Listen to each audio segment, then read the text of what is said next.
안녕하세요. 오늘은 실제 있었던 실화 사연으로 그분의 수기를 전해드리려고 합니다. 감동의 서울대 생활수기 당선작을 전해드립니다.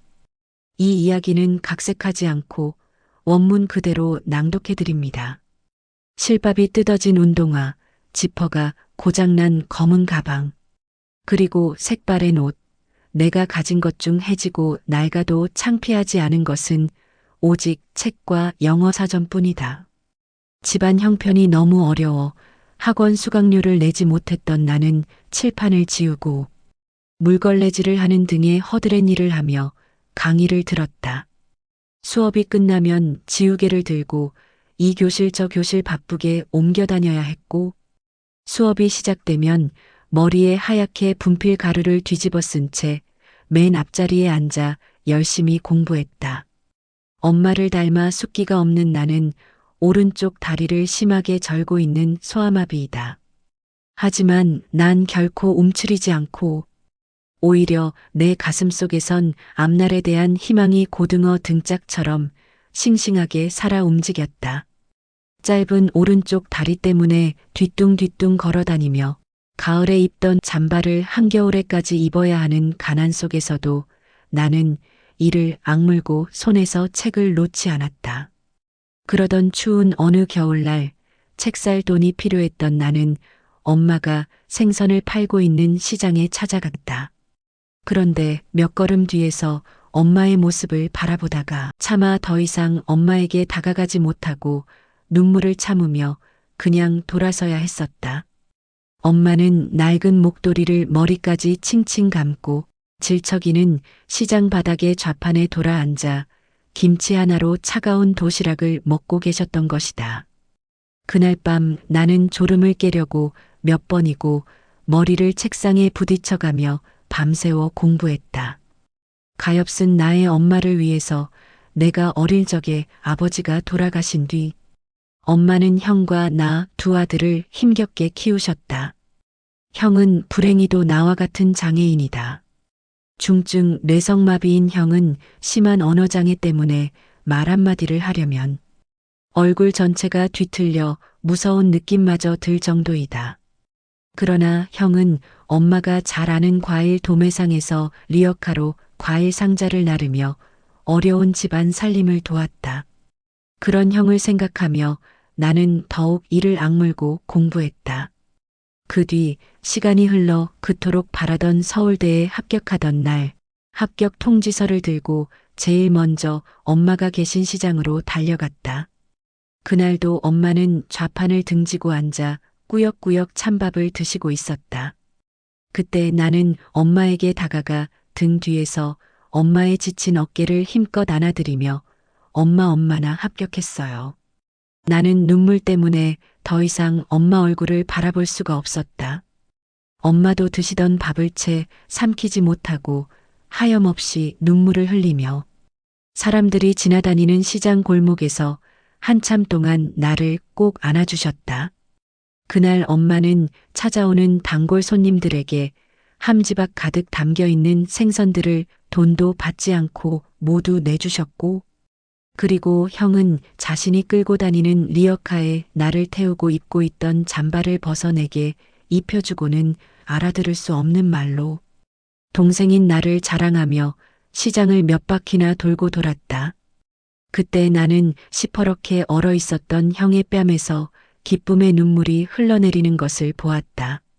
그날 저녁 시장 한 구석에 있는 순대국밥집에서 우리 가족 셋은 오랜만에 밥을 먹었다.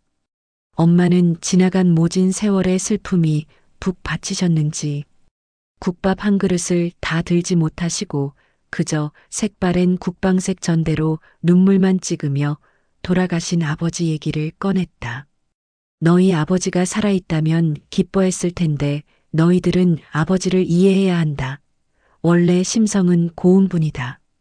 그토록 모질게 엄마를 때릴 만큼 독한 사람은 아닌데 계속되는 사업 실패와 지겨운 가난 때문에 매일 술로 사셨던 거야. 그리고 할 말은 아니지만 하나도 아닌 둘씩이나 몸이 성치 않은 자식을 둔 아비 심정이 오죽했겠냐?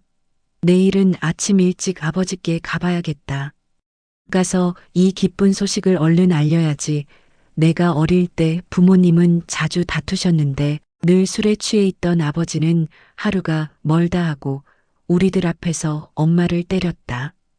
그러다가 하루 종일 겨울비가 내리던 어느 날, 아버지는 아내와 자식들에 대한 죄책감으로 유서 한 장만 달랑 남긴 채 끝내 세상을 버리고 말았다. 고등학교 졸업식 날 나는 우등상을 받기 위해 단상 위로 올라가다 중심이 흔들리는 바람에 그만 계단 중간에서 넘어져 바닥으로 떨어졌다. 움직이지 못할 만큼 온몸이 아팠다. 그때 불이 나게 달려오신 엄마가 눈물을 글썽이며 얼른 나를 일으켜 세우셨다. 잠시 뒤 나는 흙 묻은 교복을 털어주시는 엄마를 힘껏 안았고 그 순간 내 등 뒤로 많은 사람들의 박수 소리가 들려왔다. 새벽부터 늦은 밤까지 도서관에서 공부하다가 컵라면으로 배를 채우기 위해 매점에 들렀는데 여학생들이 여럿 앉아 있었다. 그날따라 절룩거리며 그들 앞을 걸어갈 자신이 없었다. 구석에 앉아 컵라면을 먹고 있는 내 모습이 측은해 보일까봐, 그래서 혹시 나도 모르게 눈물이 나올까봐 주머니 속에 동전만 만지작거리다 그냥 열람실로 돌아왔다. 그리곤 흰 연습장 위에 이렇게 적었다. 어둠은 내릴 것이다. 그러나 나는 그 어둠에서 다시 밝아질 것이다. 이제 내게 남은 건 굽이굽이 고개 넘어 풀꽃과 함께 누워 계신 내 아버지를 용서하고 지루한 어둠 속에서도 꽃등처럼 환히 나를 깨워준 엄마와 형에게 사랑을 되갚는 일이다. 지금 형은 집안일을 도우면서 대학 진학을 목표로 열심히 공부하고 있다. 아무리 피곤해도 하루 1시간씩 큰 소리로 더듬더듬 책을 읽어가며 좀처럼 나아지지 않는 발음에 대한 희망을 버리지 않은 채 오늘도 나는 온종일 형을 도와 과일 상자를 나르고 밤이 돼서야 일을 마쳤다. 그리고 늦은 밤 집으로 돌아오는 버스 안에서 어두운 창밖을 바라보며 문득 앙드레 말로의 말을 떠올렸다. 오랫동안 꿈을 그리는 사람은 마침내 그 꿈을 닮아간다. 너무도 아름다운 말이다.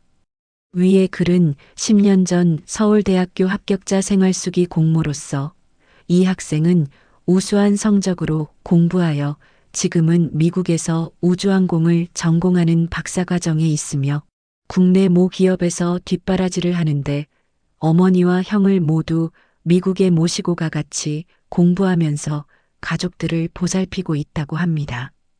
이상으로 오늘의 실화 사연을 마칩니다. 오래된 이야기지만 실제로 있었던 이야기를 그대로 전해드리니 더욱 마음에 와 닿으셨을 거라 생각합니다. 가난과 아픔 속에서도 끝내 꿈을 향해 달려간 주인공의 용기, 그리고 가족의 사랑이 마음에 깊이 남습니다. 우리 삶에도 크고 작은 어둠이 찾아오지만 그 속에서도 다시 밝아질 희망은 늘 함께하는 것 같습니다. 여러분은 이 이야기를 들으시면서 어떤 생각이 드셨나요? 댓글로 여러분의 마음과 생각을 남겨주세요.